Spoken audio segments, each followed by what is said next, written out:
All right, let's just dive right in. We're going to take a look back today. We're going to walk through a post-mortem of the last couple of years, an analysis that really explains how we ended up right here, in the middle of the intelligence crisis of 2028. So the numbers just hit this morning, and wow, they are grim. The unemployment rate has officially crossed into double digits, 10.2%. A number like this would have triggered a market-wide circuit breaker just 6 months ago. Today, it barely even moved the needle.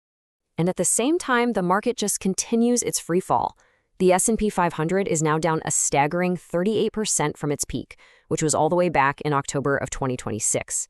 Man, that euphoria, it feels like a lifetime ago, doesn't it?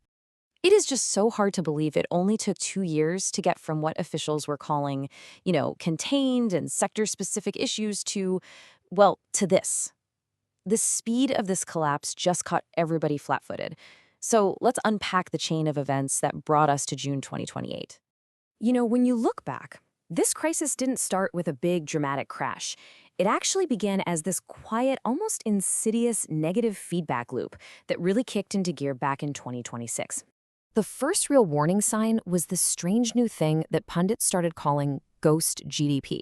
See, on paper, everything looked great. National output was growing, productivity was through the roof. But here's the thing. That money never made it into the hands of actual people. Why? Because it was all being generated by AI agents. And, well, AI agents don't buy houses. They don't go out to eat. They don't pay for daycare. And this gets to the absolute core engine of the crisis, what's now called the intelligence displacement spiral. It's a really vicious cycle. It goes like this. As AI got better, companies laid off their white-collar workers to save money. But then, those laid-off workers had less money to spend, which squeezed other companies' profits, forcing them to invest even more in AI to cut their costs, which, you guessed it, just sped the whole spiral up. There was no natural break on the system. Yeah, the real canary in the coal mine here, it was the software-as-a-service industry. Back in late 2025, agentic coding AI was mostly just a buzzword. But by the middle of 2026, companies started realizing, hey, wait a minute, we can just build our own software now. And that forced all the big software vendors to offer these massive discounts just to stay afloat. The real tipping point, though, was October 2026. ServiceNow announced layoffs and their stock just cratered, down 18%. It was the clearest signal yet that the industry was literally disrupting itself from the inside out. Now, here's what made this whole thing so different from tech disruptions of the past. Think about Kodak or Blockbuster, right? They resisted the new technology, they dug in their heels, and they died this slow, painful death. This time was the complete opposite. The big established companies couldn't afford to resist. They had to aggressively adopt AI just to survive. And in a really terrible twist of irony, that very adoption just put their own disruption and the whole economic unraveling into hyperdrive. Every company made a rational choice for itself, and it added up to a collective catastrophe. So by early 2017, this thing was no longer just a software problem. It had broken containment. It began to systematically dismantle any business that was built on human friction, on humans being inefficient. You had AI agents just attacking any industry that made money off that friction. Take real estate, for example. For decades, agents made a 5 or 6% commission because they had information you didn't. But all of a sudden, an AI could replicate an agent's entire knowledge base in like a second. There was this one analyst report from March 2027 that had a memorable, if dark, title for it.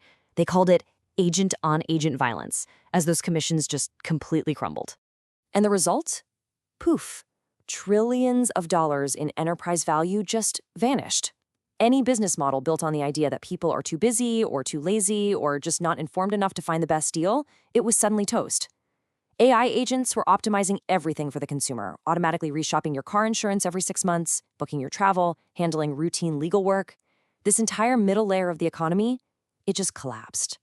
The DoorDash model was really the poster child for this whole phenomenon. Their entire business was built on what you could call habitual intermediation. Basically, the idea that you're hungry, you're lazy, and their app is right there on your home screen. But here's the thing. An AI agent doesn't have a home screen. It has zero brand loyalty. It just queries every single option and picks the absolute cheapest, fastest one every single time. That business model, that moat, it disappeared practically overnight. The point of no return, you could probably argue it came in April of 2027. MasterCard released their earnings, and it showed this shocking slowdown in how much people were buying.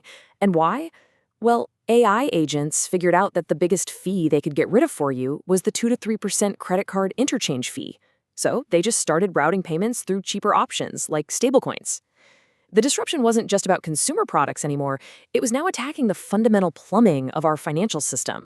And this, right here, is the moment when a crisis in the real economy metastasized. It became a full-blown systemic financial crisis.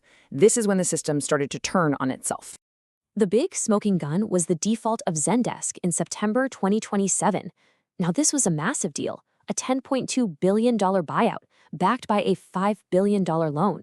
And that whole loan was built on one single assumption, that Zendesk's annual recurring revenue was permanent. But it wasn't. AI-powered customer service completely automated their core business. That recurring revenue, it stopped recurring. And it became the largest private credit software default in history, sending absolute shockwaves through the financial markets. The Fed chair at the time, Kevin Warsh, he just completely nailed it during an emergency meeting in November of 2027. He described the financial system as a daisy chain of correlated bets on white-collar productivity growth.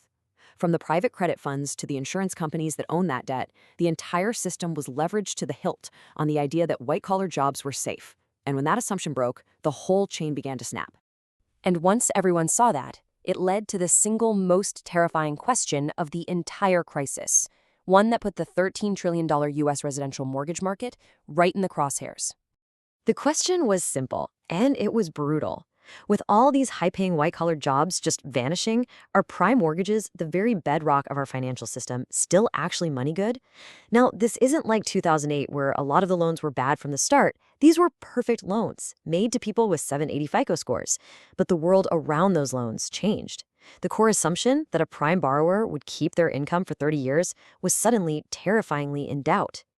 So, that brings us to today. This spiral of job loss, the financial turmoil, and a government that seems totally paralyzed, with no obvious way out. But what if this wasn't inevitable? What if we could have seen it coming? Okay, now this is the most important part of this entire explainer. This whole analysis, this macro memo we've been walking through, it wasn't written today, in June of 2028. The entire memo was actually written back in February of 2026. It's a thought exercise, a scenario, not a prophecy. It was designed to explore what could happen if the trends we were just starting to see back then were allowed to continue completely unchecked. And what that means is, the negative feedback loops haven't actually started yet. The displacement spiral, the financial crisis, none of it is set in stone. The canary is still alive, and that is the crucial point. It means that as investors, as policymakers, and just as a society, we still have time. We have time to see the writing on the wall, to be proactive, and to make sure this is a future we actively build, not one we just fall into by accident. So the real question becomes, what new framework will we create to handle the unwinding of the human intelligence premium?